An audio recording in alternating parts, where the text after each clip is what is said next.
হরিনাম জপের বিজ্ঞানভিত্তিক সুফল। তো আজকে অন্তিম পর্ব নিয়ে হাজির হলাম।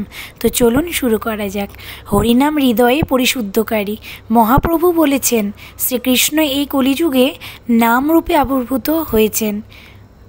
তিনি আমাদের তেমন কোনো বিশেষ শাস্ত্র না দিয়ে গেলেও 8টি মন্ত্র আমাদের নির্দেশনামূলকভাবে প্রদান করেছেন, যা শ্রী শ্রী শিক্ষাষ্টক নামে পরিচিত, যার প্রথম 2টি শ্লোক আমাদের জন্য প্রাথমিকভাবে গুরুত্বপূর্ণ। তিনি প্রথম শ্লোকে বলেছেন,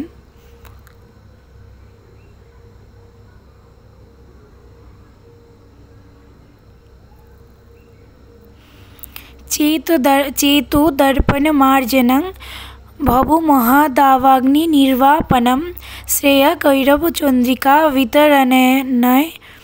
বিতরণম বিদ্যা বধূ জীবনম আনন্দ্যাম্বুধিবর্ধনং প্রতিপদং পূর্ণামৃতাস্বাদৎ সর্বাত্মস্পনং পরং বিজয়তে শ্রীকৃষ্ণ কীর্তনম।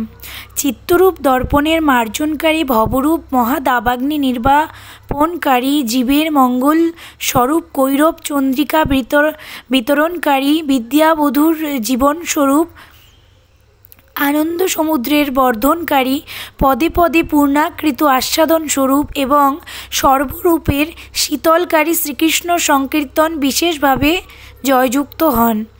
এরপর তিনি দ্বিতীয় শ্লোকে বললেন, হে ভগবান, তোমার নামই সর্বমঙ্গল বিধান করেন।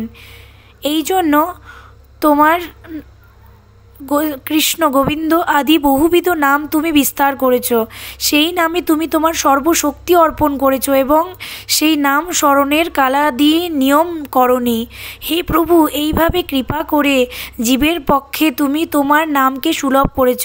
তবুও আমার নাম অপরাধ রূপ দুর্দৈব যে তোমার সুলভ নামেও আমার অনুরাগ জন্মাতে দেয় না। আজ যে বিষয়ে হালকা আলোকপাত করার চেষ্টা করলাম তা আমাদের জড়বিজ্ঞানের ধারণার অতীত এক অতি উন্নত অধ্যাত্ম বিজ্ঞান, যা সকল জল্পনা কল্পনার অতীত, এক স্নিগ্ধ বিজ্ঞান, নির্ভুল এবং পরম সত্য। হরিনাম হচ্ছে 300 বছর ধরে আলো না জ্বালা একটি কক্ষে আলো জ্বালানোর মতো। সুতরাং নিজের হৃদয়ে হরিরামচন্দ্র রূপ প্রজ্বলিত করুন। হরে কৃষ্ণ, হরি বল।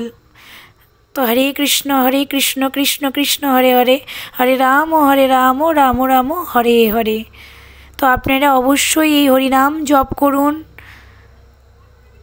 অবশ্যই অনেক অনেক হরিনাম জপ করুন। যারা কৃষ্ণকে ভালোবাসেন, যারা রাধারানীকে ভালোবাসেন, অবশ্যই তারা হরিনাম, আপনাদের যে নামই পছন্দ, যে নামই আপনারা ভালোবাসেন, সেই নামই আপনারা বেশি বেশি করে জপ করুন। তো আসছি আজকের মতো। রাধে রাধে।